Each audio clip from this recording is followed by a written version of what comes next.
नमस्कार। हमारा आज का टॉपिक है nature versus nurture. Nature, heredity, nurture, environment. Due to nature versus nurture, there are individual differences in intelligence.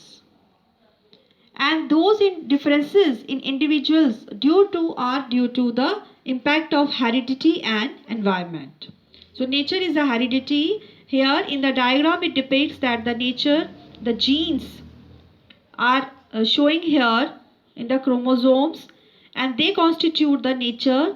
And nurture means environment that is provided from our parents, society, the school, media nowadays also. So that is the nurture.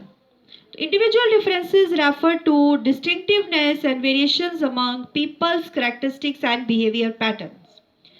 हम लोगों के बीच में जो differences हैं उसका क्या कारण है? उसका कारण है कि हमारे अंदर जो वेरिएशंस हैं, जो हमारी भिन्नताएं हैं, वो हमारी अलग अलग हमारी करेक्टरिस्टिक्स की वजह से और हमारे बिहेवियर पैटर्न्स की वजह से हैं। कोई भी दो इंडिविजुअल्स कभी एक जैसे नहीं होते, हमेशा उनमें भिन्नताएं पाई जाती हैं। तो उसके जो भिन्नताएं हैं उसी की वजह से डिफरेंसेस आते हैं। The nature versus nurture debate is one of the oldest philosophical issues within the psychology. So let's study what is it all about. Nature क्या है और nurture क्या है? Nature क्या हो गया कि हम जब अपने पेरेंट्स से कैरी फॉरवर्ड करते हैं वो होती हैं jeans. They are present on the chromosomes and chromosomes are present in the cells. अब वो जो जीन्स हैं they are responsible for the our genotype and phenotype. Genotype मतलब वो जेनेटिक कैरेक्टर्स जो हमें दिखते नहीं हैं बाहर से, और फिनोटाइप जो बाहर से सारे कैरेक्टरिस्टिक्स दिखते हैं, जैसे height, colour of the eye, hair length, nails का बढ़ना. These are all what are the genetic. And nurture जो हमें कैरी फॉरवर्ड नहीं हुआ पेरेंट्स से, लेकिन हमारे एनवायरनमेंट ने हमें दिया है. हमारे पेरेंट्स ने हमें एक एनवायरनमेंट दिया जिससे हमने लर्न किया.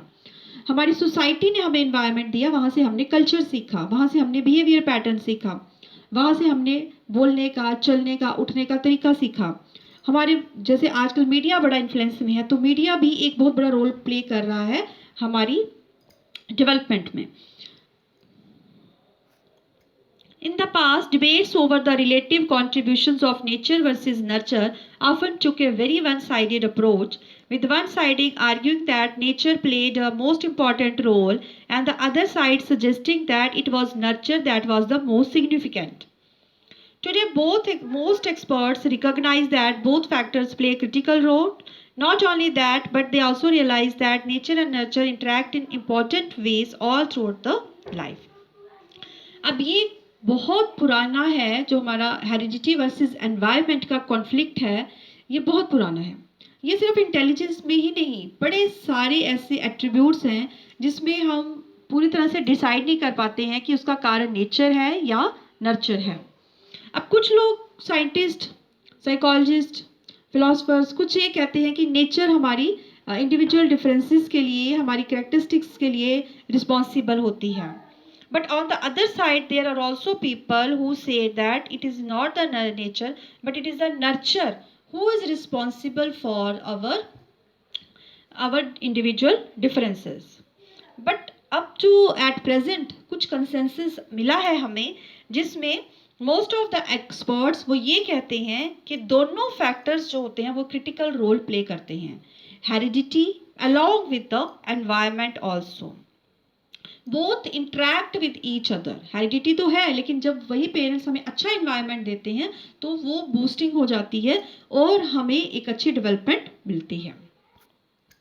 Examples: when a person achieves tremendous academic success, did they do so because they are genetically predisposed to be successful, or is it a result of an enriched environment? If a man, हाँ, यहाँ पे ये है कि अगर एक आदमी को बहुत ज़्यादा सक्सेस मिलती है, वो अपने किसी भी कैरियर में टॉप 1 पे जाता है, तो क्या उसका क्या कारण है? क्या उसके पेरेंट्स भी सक्सेसफुल थे इस वजह से वो हुआ, या उसको ऐसा एनवायरनमेंट मिला क्या कि उसकी अपनी एक्टिविटीज़ जो है वो ज़्यादा डेवलप हो पाई. If a man abuses his wife and kids, is it because he was born with violent tendencies or it's something he learned by observing his own parents' behavior? अब दूसरी एग्जाम्पल ये है कि अगर एक आदमी अपनी वाइफ को और अपने बच्चों को गालियां देता है तो वो क्यों देता है? सिंपल सी एग्जाम्पल है, क्या उसके पेरेंट्स भी देते थे तो उसने वहां से कैरी किया, या फिर ऐसा है कि उसके पेरेंट्स नहीं देते थे पर उसने खुद ही ये खुद उसने जो है बाय बर्थ उसके अंदर ये करेक्टरिस्टिक फीचर जो है वो आ गया। अब पेरेंट्स को देखना तो एक एनवायरनमेंट हो गया ना कि हम उसको ऑब्जर्व कर रहे हैं, और एक एग्रेसिव एटीट्यूड जो है वो आपका जेनेटिक हो जाता है। हाइट का है, जैसे हाइट में हम ये कहते हैं कि अगर किसी की हाइट जो है वो मोस्ट प्रोबेबली हेरिडिटी ही होती है। इट इज़ कंसेंसस कि हाइट जो है मोस्ट ऑफ द टाइम वो ही है, मतलब हेरिडिटी ही है, पेरेंट्स से ही हम एक्वायर करते हैं। लेकिन जो एनवायरनमेंट है वो भी, जैसे एक्सरसाइजेस, योगा, स्विमिंग अगर करने से हमारी हाइट में विकास आता है तो इट मीन्स कि दोनों फैक्टर्स जो हैं वो इन्फ्लुएंस कर रही हैं। अब रिसर्च स्टडीज की गई जो इफेक्ट करती हैं, सपोर्ट करती हैं नेचर और नर्चर को। अब नेचर में जैसे ट्विन स्टडीज लिया गया, नेचर में ट्विन स्टडीज लिया गया तो ट्विन्स क्या हैं? जुड़वा बच्चे। अब उनमें रिसर्च की गई तो इसमें कोरिलेशन दी है कि कोरिलेशन होती है कि दो correlations means the relationship between the two findings.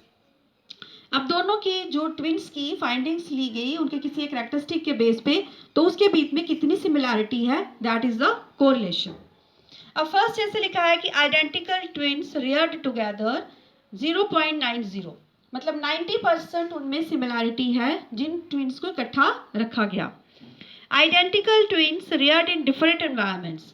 अब वो ट्विन्स जो है वो अलग अलग एनवायरनमेंट में रखे गए, मतलब एक अपने पेरेंट्स के पास रहा तो एक दूसरे फैमिली में चला गया, तो उनमें 72% सिमिलैरिटी है। Fraternal twins reared together. अब ये ट्विन्स जो है वो फ्रेटर्नल ट्विन्स जो है उनको इकट्ठा रखा गया तो उसमें 60% सिमिलैरिटी है। Brothers and sisters rares together, भाई बहन इकट्ठे रहते हैं। अब ट्विन्स और ब्रदर्स और सिस्टर्स में क्यों डिफरेंसेस, या फ्रेटर्नल ट्विन्स में क्यों डिफरेंसेस है? क्योंकि ट्विन्स टोटली सेम, मतलब they took birth at the same time, but brother sisters में फिर थोड़े डिफरेंसेस, या फ्रेटर्नल ट्विन्स में फिर थोड़े डिफरेंसेस देख सकते हैं हम। They are 50%, they show 50% similarity. Siblings reared apart, brother sisters को जब हमने उनको अलग अलग रखा अलग फैमिलीज में तो अभी उसके बाद 25% सिमिलैरिटी आई। Mean similarity still exist when they are reared together and when they are apart, no doubt percentage down होती गई लेकिन सिमिलैरिटीज हो रही थी। इट मीन्स हेरिडिटी का बहुत बड़ा इन्फ्लुएंस होता है। Research study supporting nurture environment. अब इसमें है कि जैसे चिल्ड्रंस ग्रो इन एज, बच्चे जब ग्रो करते हैं एज में बड़े होते हैं तो intelligence level tends to move closer to that of their adoptive parents. हाँ, अब ये स्टडी की गई कि जिन पेरेंट्स ने बच्चों को अडॉप्ट किया होता है, चाहे वो उनके अपने बच्चे नहीं हैं, लेकिन उनका जो इंटेलिजेंस लेवल होता है जो उनके अडॉप्टेड बच्चों के मुकाबले में सेम आना शुरू हो जाता है। मीन्स कि हेरिडिटी यहाँ पे रोल प्ले नहीं कर रही है, एनवायरनमेंट ही कर रहा है।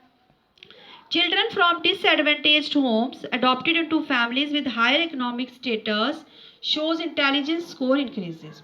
डिसएडवांटेज होम्स हो गए, यहाँ पे उनकी अपनी बेसिक नेसेसिटीज पूरी नहीं होती हैं, गरीबी है, तो वहाँ से जब वो बच्चे एक अच्छी फैमिली में लाए जाते हैं, यहाँ इनकम लेवल हाई है, इनकम लेवल हाई होने से क्या होगा कि उनको न्यूट्रिशन एजुकेशन अच्छी मिलेगी, उसकी वजह से क्या हुआ कि उनका इंटेलिजेंस स्कोर हाई गया। Environmental deprivation lowers intelligence. अगर इन्वायरमेंट में कोई डेप्रीवेशन आ जाती है तो उसकी वजह से इंटेलिजेंस कम हो जाती है। Rich nutrition, good family background and quality schooling intelligence increases intelligence. अच्छा, आपको प्रॉपर न्यूट्रिशन मिले और आपको अच्छी फैमिली बैकग्राउंड मिले और क्वालिटी स्कूलिंग अच्छी हो तो बच्चे की इंटेलिजेंस इंक्रीज होती है। ये सारा स्टडीज के बेस पे डिसाइड हुआ है। तो इन shell we have come to the conclusion कि heredity is a genetic transmission of physical and mental characteristics from one generation to another, जिसमें हमने स्टडीज में भी देखा कि ट्विंस को जब हमने अलग रखा तब भी उनमें सिमिलैरिटीज पाई गई.